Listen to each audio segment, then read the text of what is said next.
The Locked On Podcast Network presents the College Sports Big 3 in 30. The three biggest stories in college sports. From our local experts at the Locked On Podcast Network. We bring you the real story, why it matters, what's next, who wins the big game, and more, all in 30 minutes. The College Sports Big 3 in 30 starts now with the biggest story in college sports. Huge win for UCLA. You are Locked On UCLA, your daily podcast on the UCLA Bruins. UCLA knocks off a top 10 Michigan State team, giving them just their second loss in Big Ten play, 2 in a row, and changing the hierarchy in the Big Ten title race. All right. Michigan State falls to 18-4, 9-2 after they get swept on their LA West Coast road trip. UCLA now 17-6, 6 wins in a row, 8-4 in conference play. No, by the way, UCLA is currently 2 games out, creeping up the Big Ten standings, poking at maybe getting a top 4 outside chance at a top 3 Big Ten finish, but they're really making their case for a much better seed in the NCAA tournament. This win proves to me the Bruins are back after the Mick Cronin call-out. I was very tough on them. Mick Cronin was certainly tough on them, and they won this game. Now, let's kind of sit down before I get into the nitty-gritty with the stats.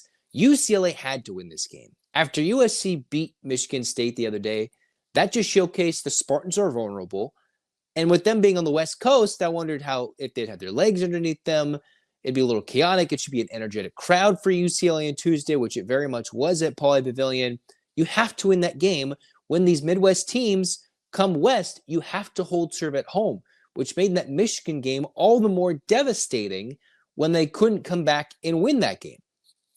For the large portion of this game, UCLA was winning by 8 to 10 points, holding on, and then Michigan State went on a run late, took the lead. It was back and forth the last 7 or so minutes. And then we got a big open 3 made by Stefanovic, some key defensive stops, and then the game winner by Eric Daly Jr., who by no stretch played well offensively. This is a tough matchup. Michigan State isn't overly big, but they're super athletic enough to have UCLA's secret weapon, Adamara, be ineffective. 6 points on 3 of 9 shooting. Most of the UCLA players missed 5 or more shots and did so inefficiently. All right, this could have very much been a very different game if it's in East Lansing on a neutral court, but it's not. And that still adds to the fact that USC has beat Illinois and beat Michigan State, and now they're on the bubble of the NCAA tournament. What does this do for UCLA standing, who now has their first top 10 win of the year, although Michigan State might fall out of the top 10 by the next time the poll comes out next week? That's a huge quad 1 win. UCLA got one over Oregon. They got one over Wisconsin. That's 3 quad 1 wins in a segment where I was hoping this team would go maybe 5-2 in their West Coast stint, right? The early home games against Iowa and Wisconsin, the 2 road games, and 3 straight home games. I was hoping, okay, they could go 5-2. That's a really good stretch. UCLA is 6-0 on the West Coast after having everything go against them on the East Coast. You got a streaking Maryland team, a scrappy Rutgers team. Everything was going against UCLA, and they had to respond. Well, in comes Iowa. Then came a scrappy, gutsy performance by Mata to come out of nowhere and dominate Wisconsin. They go up north, beat Washington without Bilodeau. They beat USC, who we saw beat Michigan State and dominated them for almost 30 to 35 minutes. And they come out. They're pretty much healthy, learning the rotations. Cronin kept it pretty short, leaning on his starting 5, not as much as we've seen in previous years, but leaned on them a bit more tonight, and UCLA got the job done. That's another close victory. UCLA's been very good in 1-possession games this year. Their only loss, I believe, was the North Carolina game. That was their biggest choke of the year. UCLA wins this game 63-61. Led by 7 at the break, led by 11 at some point in the second half. And all applause to Michigan State, right? This is the second game of a long extended West Coast road trip, and they fought. And when UCLA's leading this game by double figures in the second half, when this team's coming west in front of a rockin' home crowd, this sets the tone for the rest of the season, right? You got Penn State. You still got a couple of home games left in the year. This is one that not only easily clinches the berth, that they haven't clinched one already. UCLA's creeping up the bracketology. What UCLA needs to go into a deep tournament run, even more so this year than in years previous, they must stay on the West Coast. You don't want to go east. You don't want to have to go to play to Providence in the first round game, right? You don't want to go to Rhode Island and go all the way across the country, another East Coast trip that adds to the miles that UCLA is going to log up on their next 2 trips, going to Illinois and Indiana, and then going to play Northwestern and Purdue. That's another top 10 team UCLA has yet to play, who is ahead of them in the Big Ten standings. That's on the road. So this is a huge win. You can't blow a double-digit lead in the second half against a team that's making a West Coast trip from East Lansing, Michigan, and the Bruins held serve and won.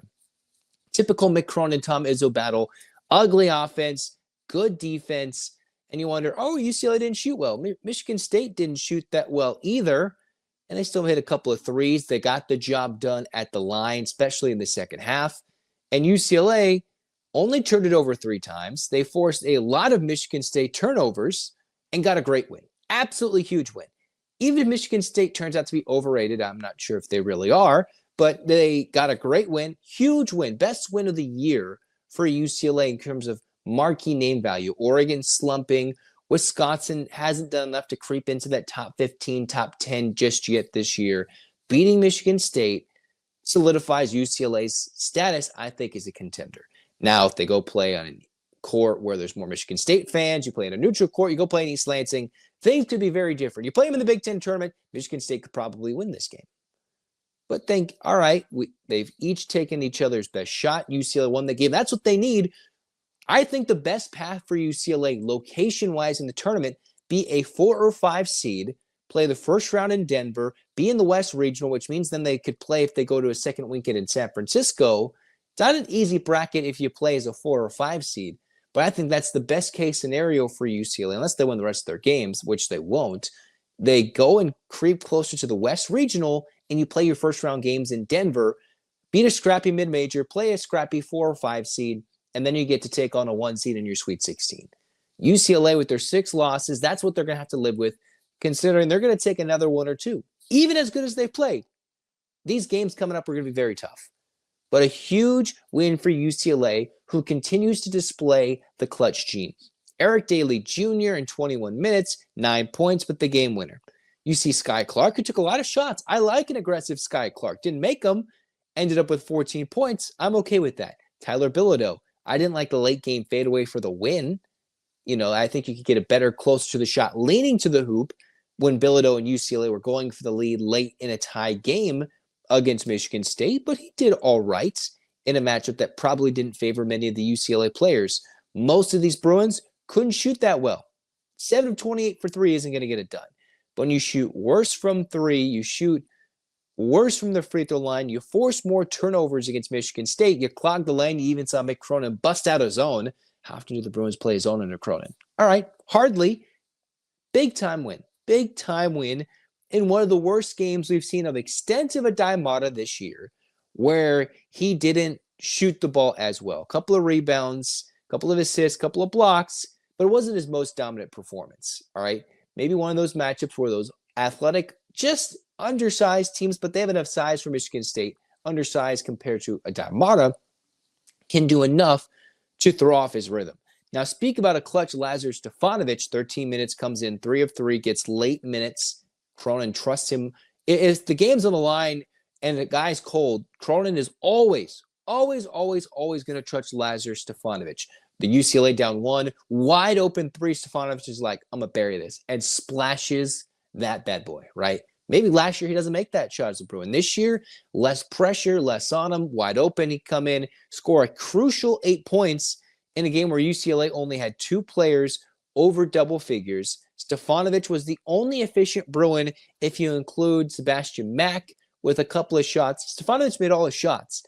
In a game where both teams could make their threes, could make their shots, UCLA's miniature secret weapon is their depth, because their 10th guy, 8th, whatever number you want to throw, Stefanovic, can close games on the court defensively and offensively and make clutch buckets. That's why this team is better, because they don't need Stefanovic on minute 36 to hit that open 3 like they did last year, or has he probably needed to do in Utah. He can come in 13 minutes, be fresh, be wide open, no pressure in the world, even though the game's on the line, and bury a three.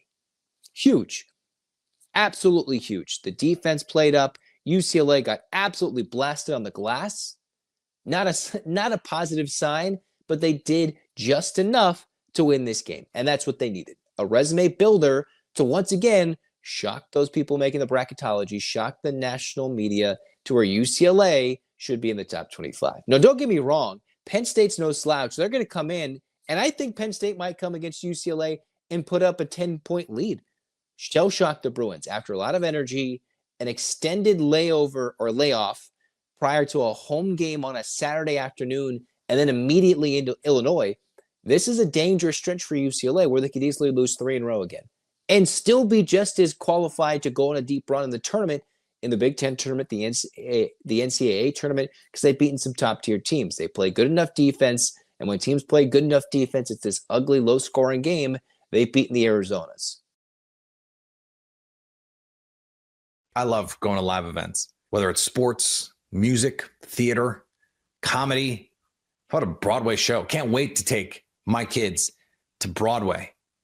The energy, the excitement, it's unforgettable. Seeing live performers, it's the best. Gametime has a new feature called Gametime Picks that makes getting tickets to your favorite live events even easier. Gametime Picks filters out the fluff to show you only incredible deals on great seats, so you don't have to waste time searching through thousands of tickets. Curation makes it easier to save on sports, concerts, comedy, theater, and more near you. Take the guesswork out of buying tickets with Gametime. Download the Gametime app, create an account, and use code LOCKEDON for $20 off your first ticket purchase. Terms apply. Again, create an account and redeem code LOCKEDON for $20 off. Download Gametime today. What time is it? Gametime. Kentucky ran into a buzzsaw. Let's just be honest. You are Locked On Ole Miss, your daily podcast on the Ole Miss Rebels. Part of the Locked On Podcast Network, your team every day. That was the best first half of basketball Ole Miss has ever had in its history, I think. It was a situation they scored 54 points. They shot 60% from the field. They had 0 turnovers, like 11 or 12 assists. It was a complete first half, and Kentucky dug themselves a hole that they just couldn't get out of. Ole Miss won 98-84, but Ole Miss in the second half got up 27 points and kind of took their foot off the gas a little bit. You could see the moment where the defensive intensity kind of dropped down. Kentucky was able to kind of get into a little bit of a rhythm. And whenever that happened, Ole Miss kind of let Kentucky chip away at the lead. But make no mistake, Kentucky never got below 10 points in this game. This game was over at the 10-minute mark in the first half, essentially. But Ole Miss did to Kentucky what Kentucky normally does to Ole Miss. Let's be real about this. And this is why this game is special. If Ole Miss won 95 times in a row, the series would be tied. So celebrate this win. The 98 points is the most points that Ole Miss has ever scored against the Kentucky basketball team. This is the 15th win in the series history against Kentucky. Celebrate this win. Ole Miss doesn't take Kentucky apart like this. They just don't. In their history, they do not do this. So enjoy this. This was fantastic. And it was nice that it seemed like such an ass whooping that happened in the first half of that game to where it just didn't matter what Kentucky did. Ole Miss was just going to win that game, and they were going to win it going away. I'm very excited. In this game, it was Matthew Morrell showed up for the first time in a while. He looked like his old self, even dunked one time in the game. Ended up over 20 points, had an amazing hot shooting start in the first half that kind of propelled Ole Miss to that big lead. I think they got up 23 points at halftime as part of them scoring 54 points. Ole Miss didn't quite break 100, but 98 will have to do. Juju Murray, double-double in the game. Not the way you would think, but he had 15 points. He had 10 assists. Sean Padula had 8 points and 8 assists. He almost went double-double as well. And for the game, Ole Miss had 24 assists and only 1 turnover. Ole Miss dominated this game. Now, I realize that Kentucky is defensively challenged. They are. It's kind of sad to see a Kentucky basketball team this bad at playing defense. You're not really used to seeing that. You used to see games to where Kentucky needed a run or something like that, and they turn up the defensive intensity and everything and just out athlete you. That is what would happen. But this game is almost like there is no third gear on the Kentucky defense, and you're going to have open looks at the baskets. And if you can make shots, you will take them apart. Kentucky actually shot the ball fairly well in this game. We'll talk about that in a little bit when we're going over the box score, but they shot 50% for the game, nearly 50% from three. They struggled a little bit at the free throw line, but I mean, that didn't matter with the score being what it was. Ole Miss just completely dominated this game against the Kentucky Wildcats. Big Blue obviously did not recover from the loss they took to Calipari over the weekend. That affected their program to the point where the players came out in the first half sluggish. Ole Miss came out on a mission, and whenever gasoline meets fire, it happens. Like I said, Ole Miss fans have seen this game in reverse in Rupp Arena more times than we can count. I remember one time, and I'm going to really date myself, but this is sometime I think in the 90s. I think Joe Harvell was playing for Ole Miss at that time. I thought Ole Miss was going to get up there and do pretty well. I had decent expectations. It wasn't a tournament team, but I thought it was going to be a competitive game, and it was like 47-10 at halftime. We've seen this game on the reverse side. So respect to Kentucky, respect for what they did, but Ole Miss completely outclassed and dominated Kentucky tonight. And Ole Miss fans need to enjoy that. They need to look at this and just put a marker down as like, we did that. All right, so let's look at the box score in this game real quick. Ole Miss beat Kentucky 98-84. Ole Miss shot 54.7% from the field. They were up over 60% in the first half. It was absolutely insane. Kentucky shot 50%. See, they actually shot pretty well. They were 10-21 on three-point shots. Ole Miss was 13-30. They kind of went cold at the end of the game, but it became a free throw shooting contest at that point, so it didn't matter. Ole Miss only had one turnover to Kentucky's 8. Kentucky out-rebounded Ole Miss 37-29. It was less than that magic 10 number, and Ole Miss was able to kind of take it apart. In the first half, they played them pretty well even. Kentucky was able to chip down on the lead, and they got the rebound advantage whenever that happened. Ole Miss had 14 fouls, Kentucky 16. Malik Dia had 16 points, 4 rebounds. Shampadula, 3 rebounds, 8 assists, 8 points. Matthew Morrell had 24 and 5 rebounds with 3 assists and a steal. Dre Davis had 17 points. We always talked about Dre Davis needing to step up. He had a big game today for Ole Miss. Had 3 rebounds as well, some clutch shots. His fadeaway jump shot from the elbow in the lane is pretty nice. Jalen Murray, again, 15 points, 10 assists, 3 rebounds. Pretty great day for Jalen Murray. He shot 3 for 5 from foul line. That's kind of out of character for him, but 2 for 4 from 3 and overall 5 of 7. Michael Brown-Jones had 2 points. Jamin Brakefield had 10. That was all in the first half whenever this was going pretty quick. Davin Barnes had 6 points. Ole Miss 98 points, 71% from the line, 43% from three-point range, 54.7, like I said, from 2-point range. Kentucky had 84 points. They shot pretty well. They were led by Otega Owe, 24 points. Amari Williams had 12. Jackson Robinson, 18. Really good shooter, that kid. Kobe Bray had 10 points as well. Andrew Carr had 10 points. They had 5 players in double figures. Both teams had 5 players in double figures, and Ole Miss almost had 6. So that, I think that was pretty cool and something to kind of hang your hat on as well. So we'll see how that looks for it. All right, whenever in the third segment, we're going to have a longer third segment and get your comments on the board. Remember to put where you're commenting from and your name if it is not clear in your username. I'd like to know who's commenting and where they're commenting from. That's just what we like to do. But it's a big day for Ole Miss basketball. And we need to talk about Ole Miss is now at 6 wins in the Southeastern Conference. Another quad 1 level win. And you have a case coming up. You have a road game at LSU, which honestly, Ole Miss should probably win that game.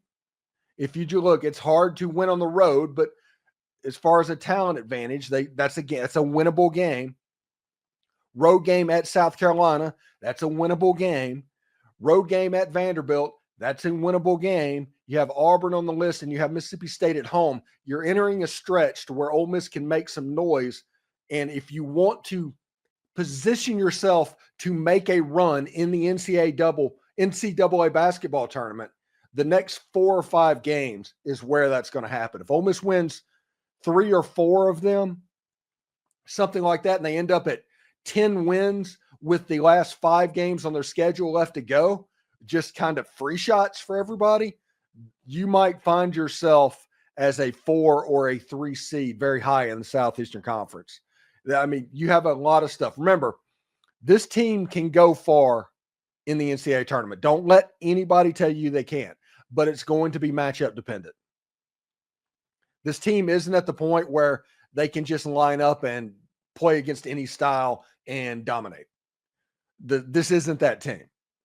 But you get into a bracket to where it just kind of all lines up, good matchup after good matchup. Yeah, this is a second weekend type of team, if that happens. But if you get into a situation to where the matchup is not favorable to Ole Miss, could be a one and done weekend team. So it could go either way. The point is, this is going to be fun if you think about it. This is going to be real fun. That Ole Miss can be in a position to where you are actively rooting one way and you can think of high hopes. You don't have the pressure of an Auburn, because Auburn's going to go into the NCAA basketball tournament, national championship or bust. If they have another Yale, it's going to be a disaster. Ole Miss, house money. If you can make it to the Sweet 16, this team can make it to the Sweet 16, which is the best finish ever in Ole Miss's basketball history. If Ole Miss does that, I mean, think about what that would do for the program. You already have electric atmospheres that are happening pretty consistently at the Pavilion.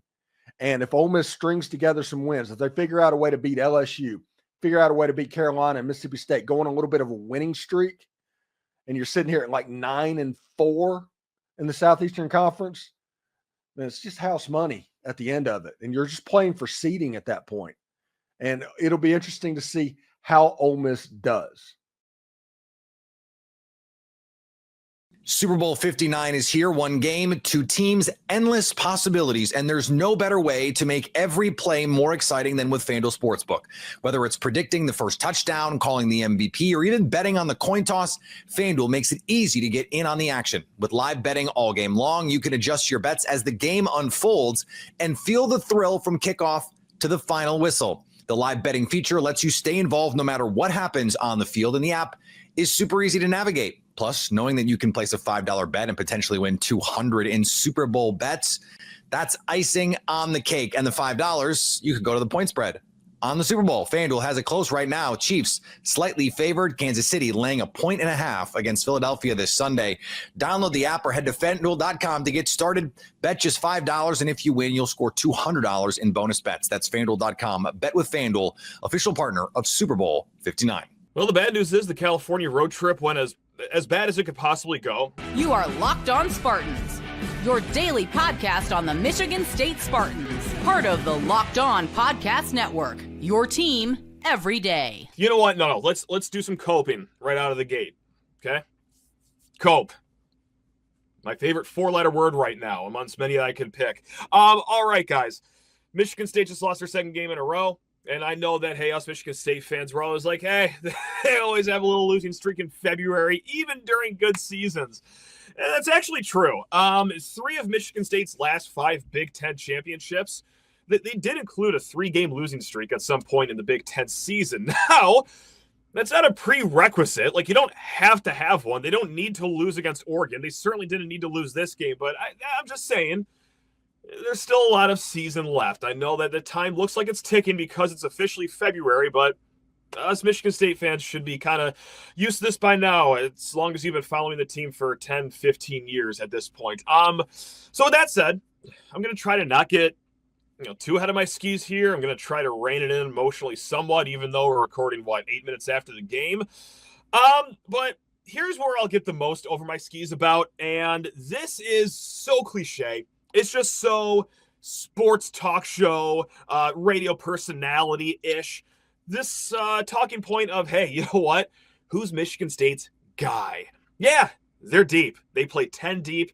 They're great. It's awesome when you're bludgeoning teams by 40 points like Nebraska, Minnesota. But hey, when you get into a close game situation, who's going to be your guy, Sparty? And I don't know. Let's kind of figure it out, right? Easy to say during your 13-game win streak. And, here's where we might get a little over our skis here, a little overreactionary. I don't think it is, but we got the answer to, we know who the go-to guy is. It's just no one. It's no one. There is not a go-to guy on this team. And again, you can still have a successful season, all right?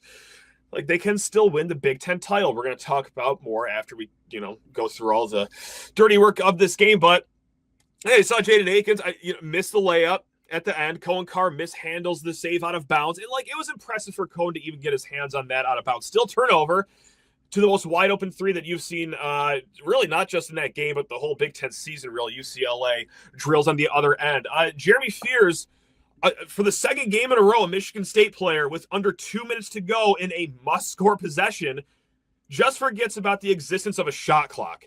Like last game when Jaden Akins did it, okay, MSU was already down 5 points. Maybe kind of a moot point, but still pretty upsetting for a senior to have that moment. And I know that, Fears is just, 34 games into his career right now. He's still a young guy. Everyone makes mistakes in life, right? How can you be the starting point guard and make that mistake with less than 2 minutes to go? That is flatly inexcusable. Jackson Kohler, we have sung his praises all season. He has grown so much from last year. He is an elite rebounder, and no, we're not just saying that willy-nilly. There are some numbers that back that up. To grab the rebound and travel, I know that wasn't his plan. I know that wasn't what he meant to do, but my man, we gotta have a little more poise than that, and that's just what Michigan State lacked. Which is so upsetting because, God, what great fight by that team. They had no reason to get back into that game. Second game in a road stand, out west. You're down damn near double-digit points with, 8 minutes to go, and they clawed their way back. All for nothing. Again, guys, I'm not just saying this, that, Michigan State has a closing problem. Just because I'm a sad boy right now. No, let's just go back and look at a few other games. Yeah, sure, Illinois, they won that game. Well, they were also, up 7 points with 2 minutes to go, and they ended up winning that one by 2. That was a slippery game at the end there. North Carolina, hey, I remember how fun overtime was. Do you remember the end of regulation? How much urine was falling down everyone's leg at the end of regulation as they let the Tar Heels storm back to, it felt like 8 points in the last minute? Yeah, and this one, I'm sorry, I hate to say it, especially after great aggressiveness and poise and whatever other word you want to pull out there in the second half, that they shriveled. It's tough. There isn't a go-to guy. You're going to have games the rest of the season where you're going to need someone. And again, the season's not over, but oh boy, you got, 9 regular season games left. You're running out of time to find someone that can take the ball in their hands. Well, and do something with it. So what did this road trip teach us other than never take a 2-game lead in the Big Ten for granted as you go to February? Hey, this is something that probably you guys already knew. This was a stat that has been a thing all season, but it's finally dawned on yours truly over here that this is not a 3-point shooting team. And you probably scoff at that because, yeah, they've been buried in the 300ths as far as 3-point percentage goes in the nation. Once again, a stellar performance of 5 of 22 from behind the arc right now. Now, why did I hold on to this for so long? It's because, how good are they at shooting free throws? I mean, they are top 10 in the nation at that. It is very incredibly odd to find a team top 10 in the nation at free throws. But what is it? Bottom 30 at 3-point percentage. Sometimes those usually match up somewhat as far as pure shooting goes. Regardless, I'm ready to wave the towel on that. And here's the issues with being bad from 3-point land. And it's not even, X's and O's from a schematic standpoint, like what you saw against USC on Saturday, right? Where they're actually taking guys off of individual ball handlers on Michigan State to drop someone in the paint. UCLA, we talked about this with our guy, Zach, of Locked on UCLA. He said Mick Cronin isn't going to stray away from anything that he usually does on defense. They weren't going to do that matchup zone, and they didn't. But that's just where the being bad from 3-point just gets very elementary. I mean, it's just the logic of it's hard to win games when you don't hit the most beneficial shot in the sport of basketball. They were 3 of 13 in the first half after starting 2 of 3. Woohoo! Now, here's the issue with the first half. This is why I pulled it out in the first half is God, Fiddler had such a really good second half, guys, so I feel a little bad roping him into this. But so 3 of 13 in the first half. That's, of course, when you went down into the locker room with a deficit. Of those 13 shots, 6 combined three-pointers came from guys shooting less than 20% from 3 on the season. Frankie Fiddler being one of them, Xavier Booker being the other. I get it. Shoot yourself hot. One problem with that, though, I'm not sure either of those guys are shooters. Like, I know that Xavier Booker was a 5-star McDonald's All-American. His stroke just looks good. Pause. But it looks fine. It's not like there's a hitch in there. But still, like, he came into this game 1 of 22 since the Oakland game. Since that game at Little Caesars Arena in December, 1 of 22. On his career, he's 27 of 104 in his career. We can't be taking 6 3-pointers from guys that have proven with, at this point, a good enough sample size that can't hit it.